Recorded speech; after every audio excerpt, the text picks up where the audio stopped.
দেখুন বন্ধুরা, আগে দেখছেন প্রথম পর্ব, এখন দেখুন দ্বিতীয় পর্ব কীভাবে আমাদের ইফতারির এসে রান্না করা হলো। দেখুন অবশ্যই কীভাবে রান্না করছে। দেখুন প্রথমে মাংসগুলো ভেজে নিল, তারপর হচ্ছে আপনার দেখুন ভাজতেছে মাংসগুলো।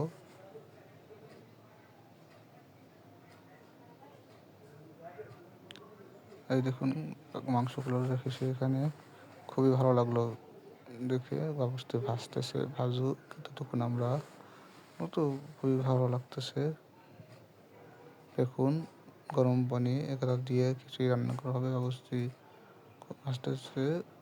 কাঁচা মাংস এখনো ভাজা হয়নি যদিও, এটা হচ্ছে চিকেন, খুব সুস্বাদু হবে।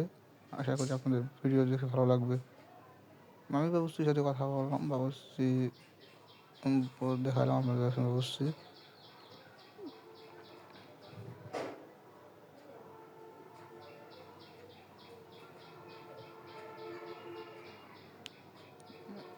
প্রায় হয়ে আসছে মাংস ভাজা প্রায়। দেখুন কত সুন্দর তেলের মধ্যে মাংসগুলি ভেজে নিল অবশ্যই সাপ। এই যে উঠানো হয়ে গেছে, দেখুন আবার দিচ্ছে মাংসগুলো, আবার দিচ্ছে, দিয়ে দিল। ওই দেখুন ওই যে পাশে রাখা আছে, দেখুন মাংসগুলি খুব সুন্দর হয়েছে। আশা করি আপনাদেরও ভালো লাগবে।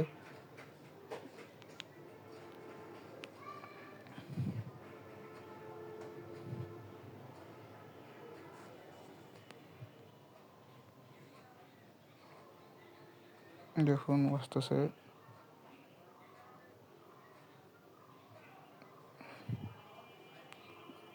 একই উঠাইল ভেজে।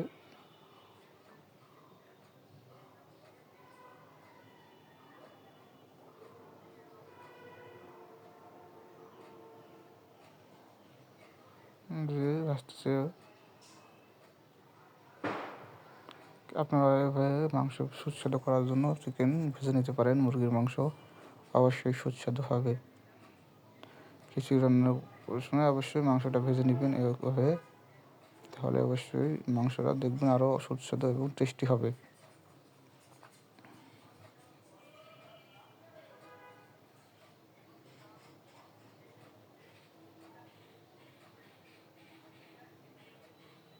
তবে বেশি হালকা একটু লবণ দিয়ে রাখবেন।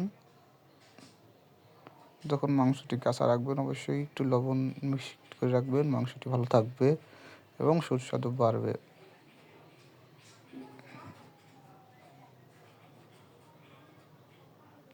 দেখুন মাংসগুলি ভাজতেছে, পাশেই রাখা আছে ভাজা মাংস। দেখে আপনারা বলবেন কীরকম হয়েছে ভিডিওটি। অবশ্যই ভালো লাগলে শেয়ার করে দেবেন, লাইক কমেন্ট শেয়ার সব করে দেবেন এবং আমার সাথেই থাকবেন।